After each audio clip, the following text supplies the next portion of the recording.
What do you tell women that they feel like the grind is the only thing between her and her failure? Get comfortable with failure.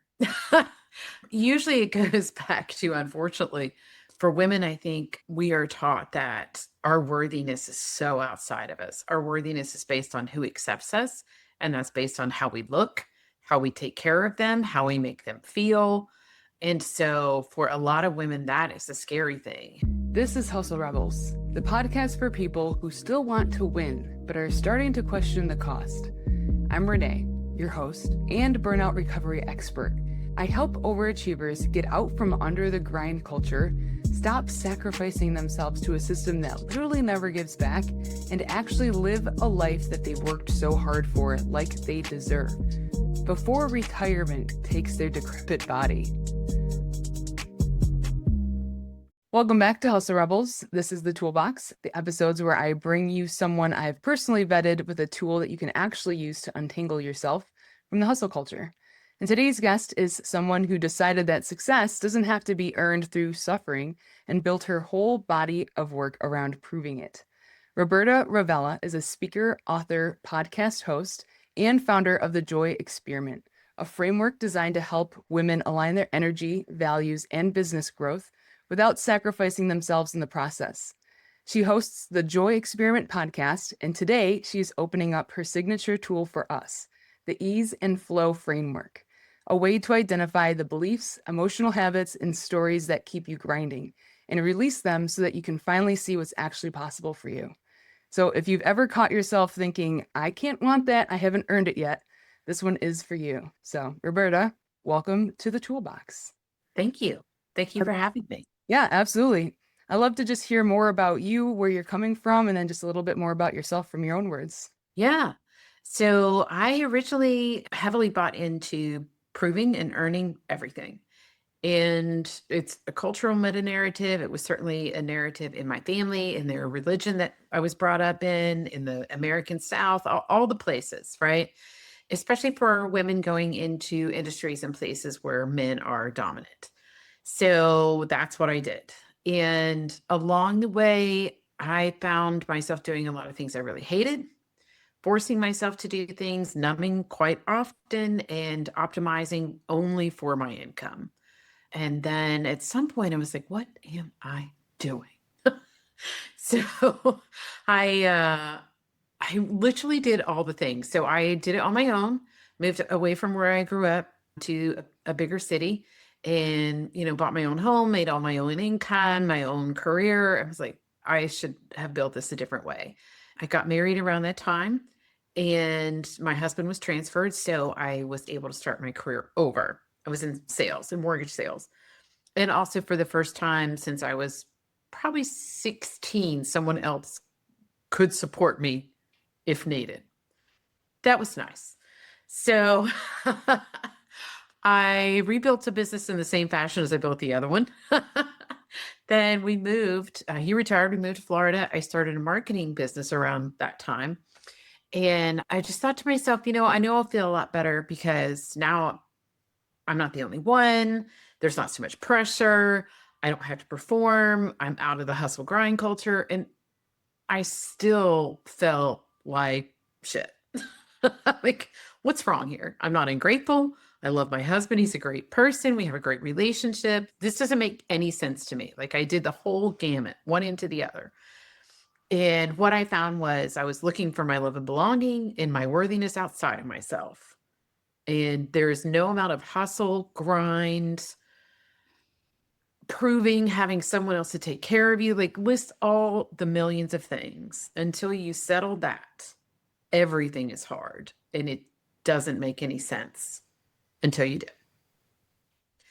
So once I settled that, I will say the question of my life became, instead of am I enough, which is the question that I had asked myself in 2008 when I was single and the mortgage business had crashed. Am I enough without a six-figure income and a power relationship and all the things that I had wanted? That question went from am I enough to how do I want to experience my life? And that's how the Joy Experiment was born, because that is how I want to experience my life. Enjoy creating, ease and flow, the fun I'm having meeting other women who are doing the same things in all kind of different industries and spaces. And I think that at the end of the day, we have optimized for the wrong thing, and we're finding ourselves with no joy in our lives, no matter how much money or relationship or achievement that we have. And so I set out with the podcast to show other women that are doing that and are very successful financially. There's also a misnomer if you create joy and you put yourself first that you're going to be broke, or it's just going to be average, that there's no way to be super successful. Like you have to grind it out. You have to suffer first and everything's when you do this, then you can have that. You don't create a happy outcome from an unhappy place, right? And so in doing so, I'm meeting all these women who are doing all kinds of different work, who are very successful and are creating with joy as their optimization. I can relate in so many ways with so many things that you just said, starting from that masculine energy of hustle and grinding surrounded by male dominated culture. And then, that suffering that that everything needs to be hard. I feel like I just mentioned this on another podcast with another couple of women that I did not too long ago, how I had said that I feel like a deep identity that I'm working through is that life just has to be hard. Mhm. And realizing when someone had told me, but does it though? Like, does it have to be hard? No, there's a more sustainable way of success that we don't have to drive ourselves to the ground. And things can come easily, but it's interesting how we have had that idea of suffering. And I feel like we wear it like a badge of honor. It's like, oh, Absolutely. well, I did suffer, therefore I do earn something, So Now you deserve it. exactly. What is that misalignment that you think that we have in that mindset? I think it comes from a couple things. I mean, if you look at the history of the United States in general and where we all immigrated from, and at the times that the country was formed and the narrative of this country, right? You're looking at Victorianism, you're looking at different types of religions, and you're also looking at people who needed other people to do things for them that sucked. True. And so, and so put it all together, right? Like a lot of it, I'll just say from my standpoint, and how I was raised, right? I was raised in the South by very religious people, one of whom was raised in Canada by immigrants. So that was a very work oriented and I mean, they were eking out of their existence literally on the Canadian prairie. So then, you move into where we are now and in the society we live in now, it's still carried over this whole idea that you have to earn everything to deserve it, that you're not a good person, basically. You're out there proving that you're a good person. You're out there proving that someone should help you eat, buy a home, feed your family, whatever. We're pitting each other against each other. This person's taking it from me. They didn't deserve it. I deserved it. I mean, it's a culture based in lack and what you don't have. I think some of that has morphed into extreme as we are so materialistic. Like if there's nothing wrong with you, Renee, then you're not going to buy my product, right? Right. If I can't tell you all the 12 things that are wrong with your hair that I can fix with this product, right? Then what am I Absolutely. supposed to do? Yeah. Right? If we as women liked our bodies, the economy would crash. Right. So it goes into some of that too. I think it's like just this soup, this stew of, Victorianism, of religious backgrounds, of industrialization, where they literally, really wealthy people needed people who didn't have very much money to do stuff that was kind of gross. It was awful.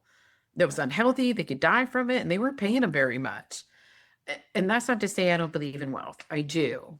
I do very much. But I think when she put all that together, and then you have women entering a workforce where they really didn't want us, and they were like, okay, if you're going to be here, you need to be a man. You need to prove it to the boys. And you need to be perfect at it. All the way up to now, I think that's just how we got here. Right. And I think about when I was in the fire department, it's funny because when there was like a townie or a guy that got on the fire department, they just started letting themselves go. That was like the big joke that once you made it on there, it didn't really matter because you couldn't really get fired, right? But that was not the case for if I got on there, because if I started to let myself go, that would be a totally different story. Like if I started to gain weight, or if I couldn't lift as much as I was able to do before, if I couldn't keep up with the guys, it would be a different story. So it's interesting how you do have to be pitted against certain things. And it does come with the territory, especially in a job where I had come from. But at the same time, you do still inherit those conditionings and those beliefs that you have to work pretty much harder than anyone else in that field. And then it just like becomes your identity that you have to suffer in order to succeed. So Absolutely. it's just so interesting. And then when it comes to two, you have all of us who are these overachievers and high performers who are proud of how hard we work and then terrified if we stop. So then you get like the conundrum of us being unable to rest, right? You had mentioned that you seem to have this life that you thought you were working towards, and you were still had this unsettled unhappiness. And I feel like I can resonate with that too. What do you tell women that they feel like the grind is the only thing between her and her failure? Get comfortable with failure. Usually it goes back to, unfortunately, for women, I think we are taught that our worthiness is so outside of us. Our worthiness is based on who accepts us, and that's based on how we look, how we take care of them, how we make them feel. And so for a lot of women, that is a scary thing. Who am I if not? Okay, you want to be ambitious and have all this career, plus you need to look a certain way, plus you need to make everyone feel a certain way. All these things are our responsibilities. And at the end of the day, if you take your worthiness back, start there, your worthiness back, then we go to love and belonging, then we go to safety, and then we can go to agency. Take those things back, then you're coming from an entirely different place where that failure isn't a big deal. And you're also able to just tell people that they're allowed to think what they want to think. Blah, blah. I was going to say that, but I wasn't sure. You could totally say that. Yeah, I say yeah. it all the time. And not in a way, I love the book The Let Them Theory. I think it got a little bit of a bad rap, but not in a way of like you don't care about anyone. But we're Yeah. so busy managing everyone else's emotions while we're trying to be successful at the Yeah. same freaking time. Yeah. No wonder it's always hard.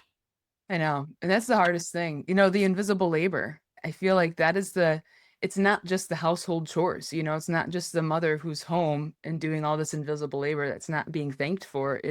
I feel like as women, we are so trained to harness the emotions of everyone around us and then be like people pleasing in our nature because we are nurturers and we are caregivers in so many ways, and it transforms in just every relationship I feel like that we have, whether it's our boss or whether it's employees or whether it's people that we work with or our family members. It doesn't matter, like we're constantly bearing the emotions. It's almost like not necessarily tiptoeing, but it is kind of like, all right, how am I cultivating this and how am I cultivating that? And it is that Yeah. emotional labor that's wearing down. And I talk a lot about how burnout isn't just these massive incidences, it's stuff like that, carrying the emotion of the people at work, carrying the emotion of your family at home.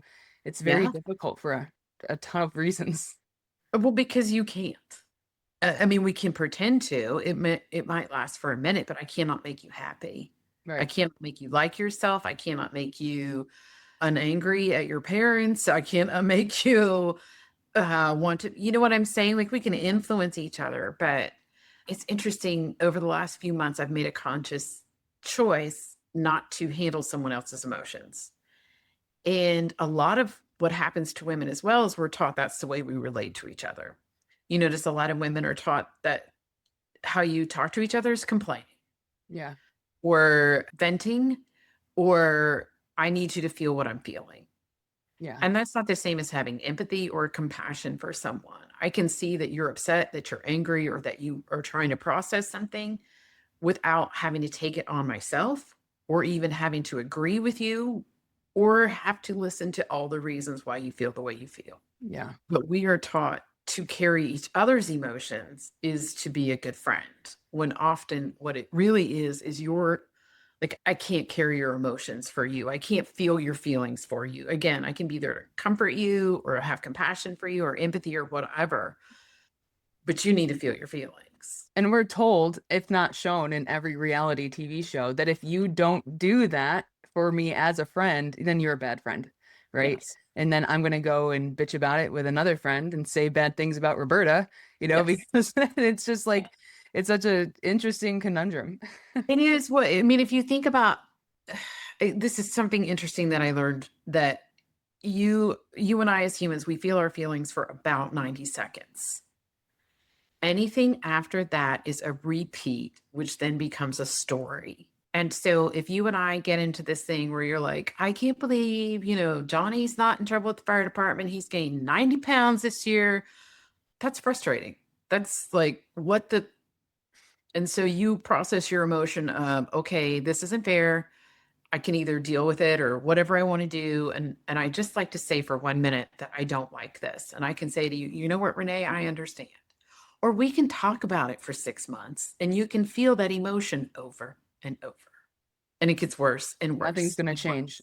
worse. No. And then you know what? Life is hard. And working at the fire department is hard. Yeah, it's one thing I actually really appreciate with this one friendship that I do have, where if we are complaining in some way, it's so great to have a friendship where each other, her and I, will reframe it in a way. We give this space to grieve about whatever it is, but then we also remind each other of either growing or the good things of whatever's happening, like not sitting in that space of negativity because it does drag you down and it brings you into this whole space. Like if she's talking about her husband in a negative manner, I'm not going to just go and blast her husband with her because what is that going to do? It's going to go Right. piss herself off and just like ruin the rest of her day of whatever might be happening when in reality, he's a really good dude. And whatever just happened is something that transpired between them. Yeah. So it's just really interesting. But speaking of all this negativity, but then joy and ease and flow, I would love to open up the floor for you to talk about the toolbox opportunity and walk us through ease and flow framework. So, what is it and what does it actually do?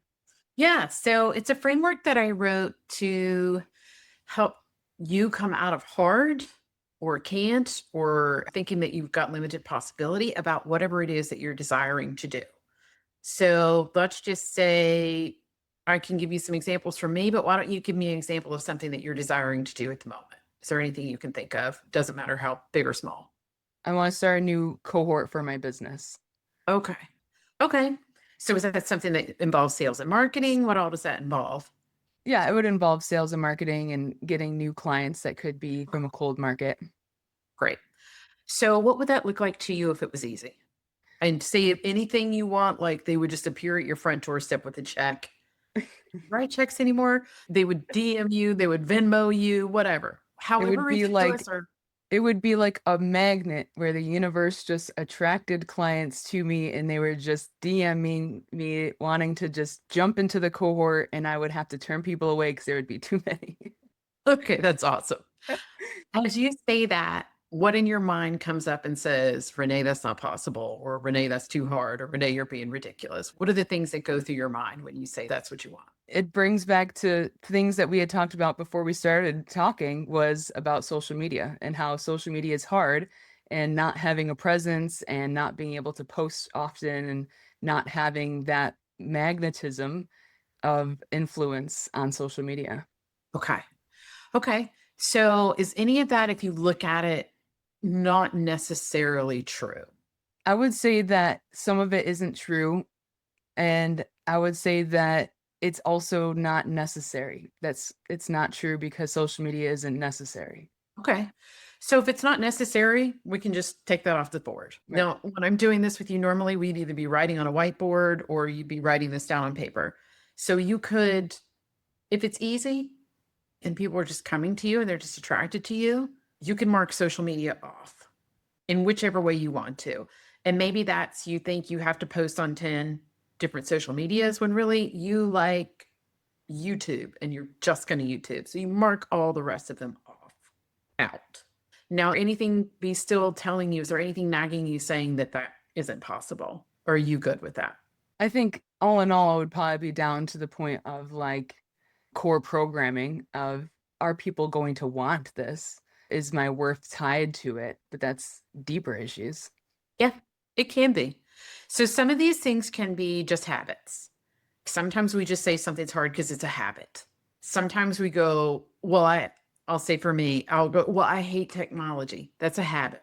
So if I take that off the board and say, okay, this would be easy for me and very believable and doable if this technology was doable, then I will say to myself, well, who is this easy for? How can I make this easy for myself? There's a million ways, right, to do that. You could, for your social media, say, I'm going to hire somebody to do this for me. Okay, I don't have a lot of money to do this. Great. So, how do I do this inexpensively? Is there an AI tool that I can use? Go at it every way you can. And what you'll find is either if you won't let yourself solve it, then you need to go to the next layer. So, if you won't let yourself solve that social media and your attraction process, go to the deeper layer. Is that things don't work for me? Okay. Do you really believe that things don't work for you? Or is that something you tell yourself habitually? If you start to feel a strong emotion around that, that is a belief that you have. Until you let go of that belief, it's going to be hard for you.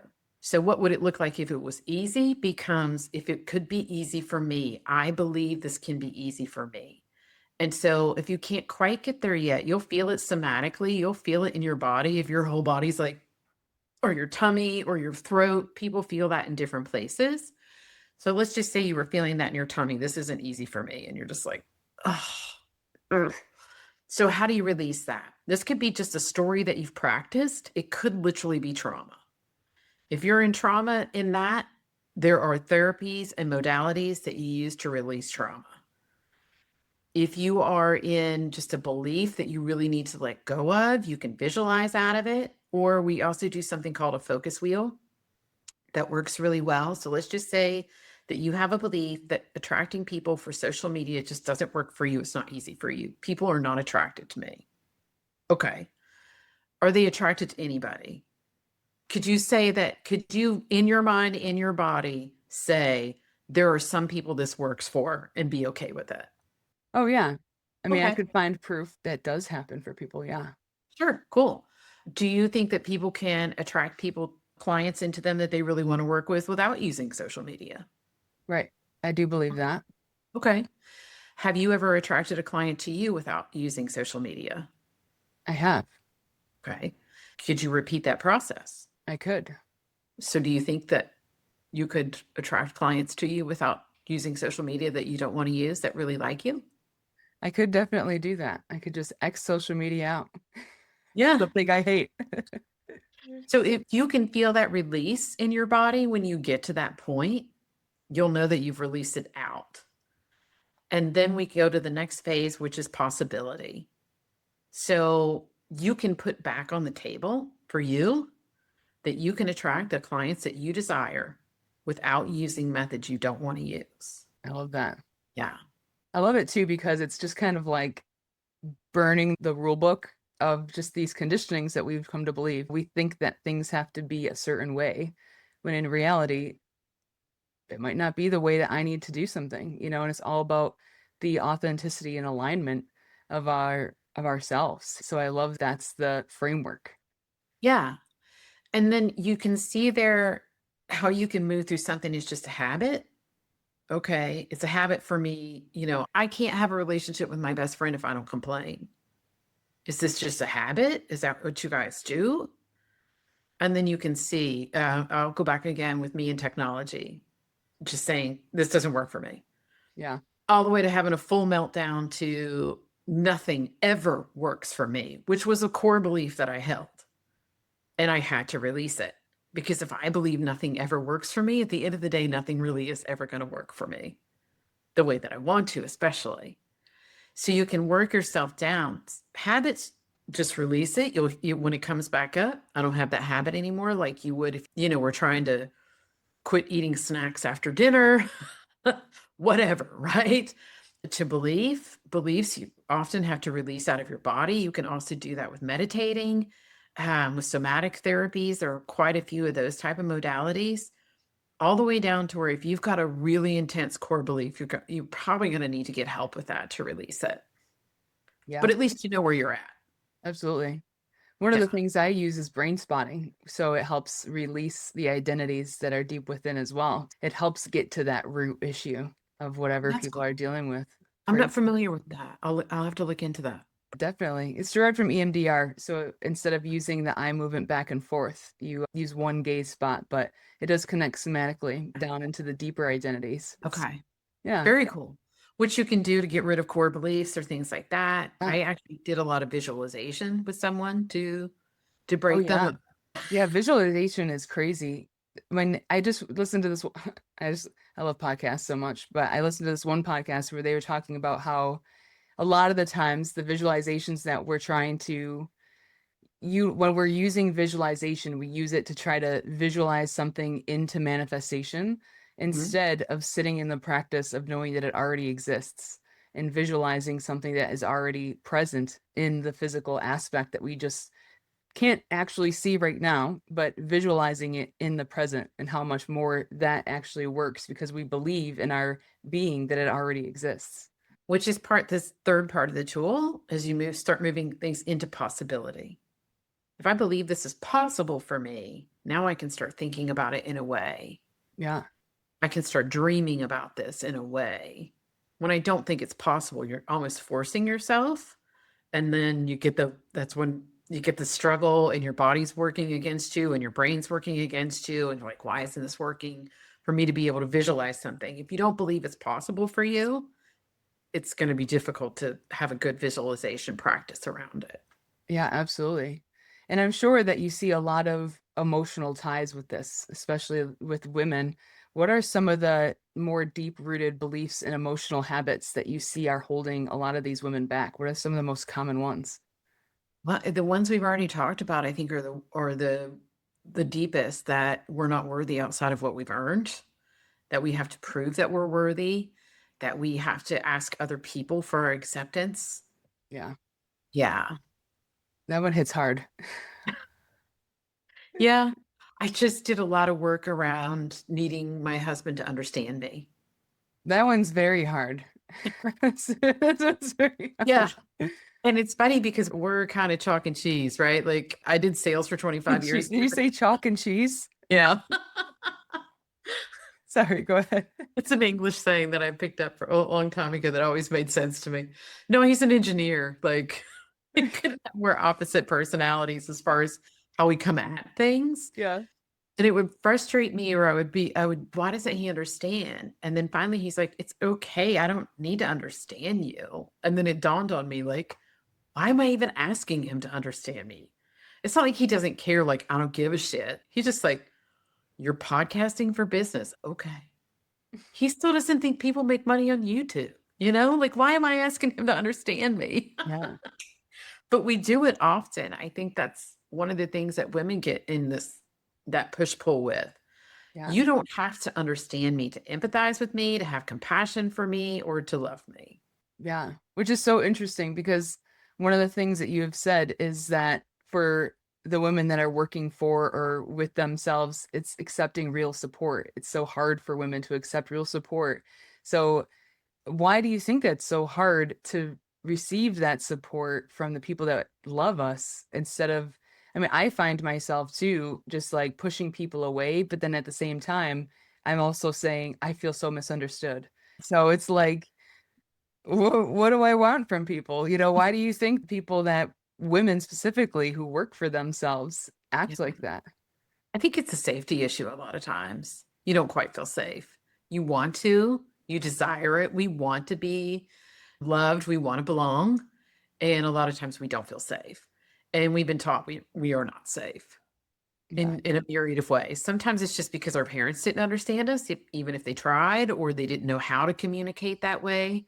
I was raised in an extremely black, white, you did it right or you did it wrong, and there will be consequences type of environment. So it was a while before I could really be open with someone about how I felt about everything, because if they don't like it, it's a huge problem, right?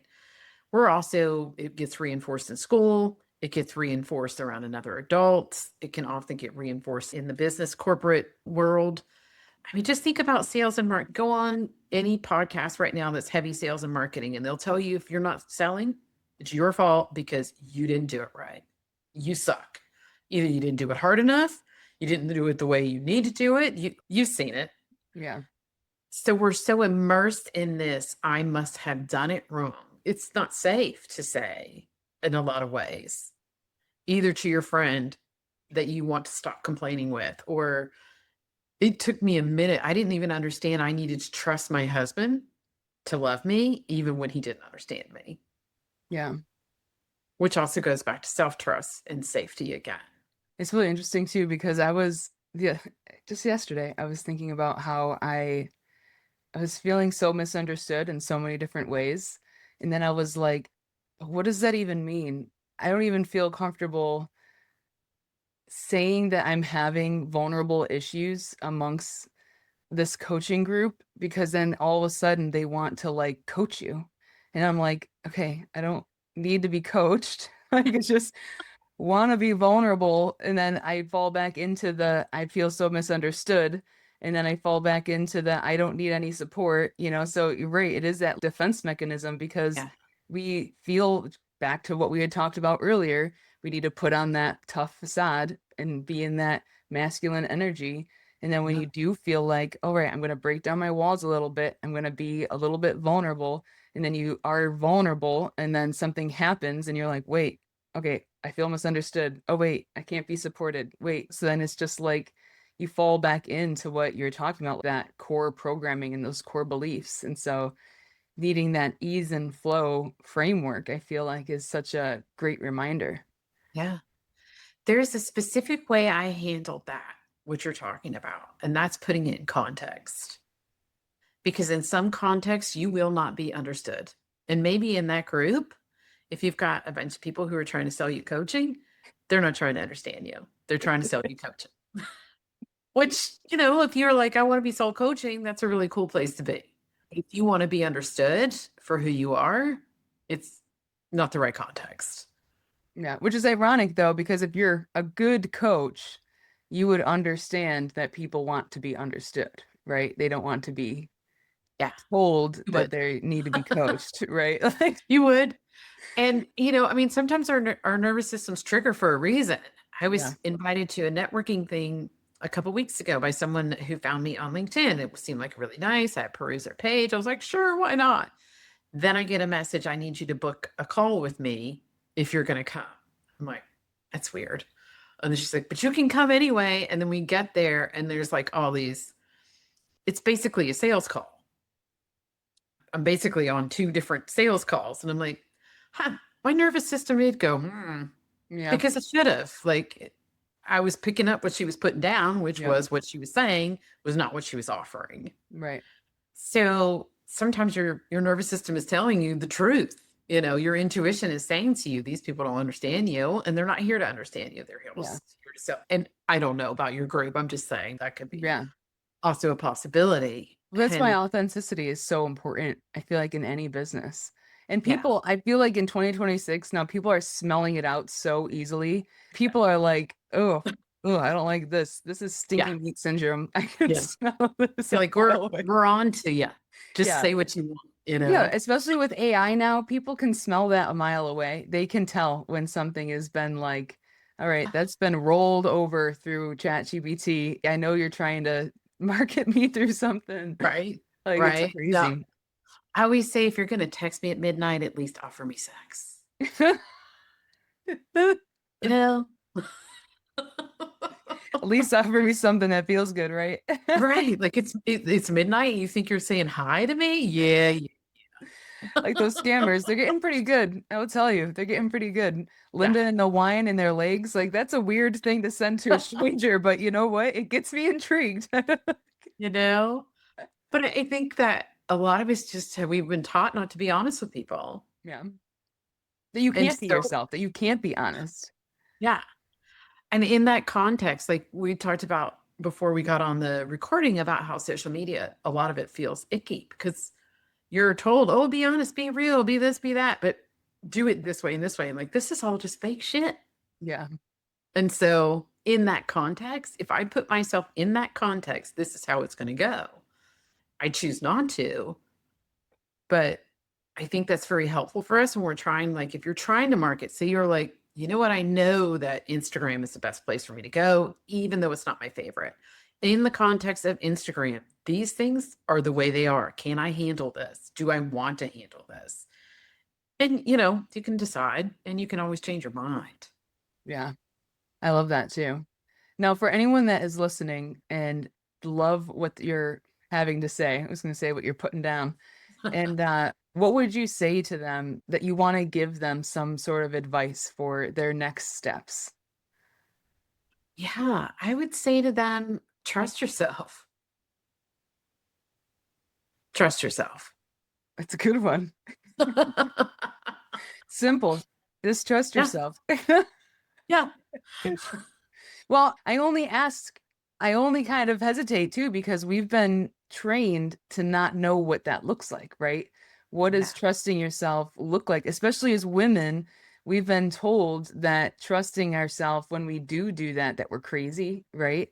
So, what would trusting yourself look like? Tell you, so if you can do anything to quiet your mind, even 5-10 minutes a day, if that's a gratitude journal, or if it's, I listen to my little sound bowls on YouTube like a crazy person, but it's so calming. If it's journaling, if it's just sitting somewhere quiet, the quietness inside of you is the voice to trust, not the mean girl. She's not the one to trust. She's trying to protect you. She is, but that's not your intuition. The voice of your intuition, the voice of yourself will be quiet and she will be kind. I love that. Yeah. She's often brief. Giving Yeah. yourself permission. Yeah. Yeah. You're not dangerous. Your desires are benevolent. You're a really good person. I love that. I Yeah. feel like it's a great place to end. Roberta, thank you so much for opening up the toolbox for us today and a great reminder that ease isn't just the absence of our ambition and what ambition actually looks like when you stop paying it with your body and yourself, you know? Yeah. So I'd love for you to let everyone that's listening where to find your Ease and Flow program and your podcast too. Yeah.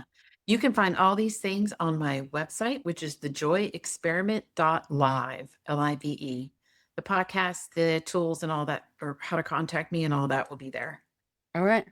Perfect. They're all going to be in the show notes, so it's going to make it really easy for you to find everything.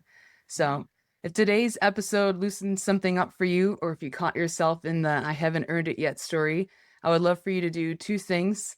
Just follow Hustle Rebels wherever you're listening to the toolbox, it shows up for you automatically. And second, send this episode to a woman in your life who's still trying to prove herself to a finish line that keeps moving forward.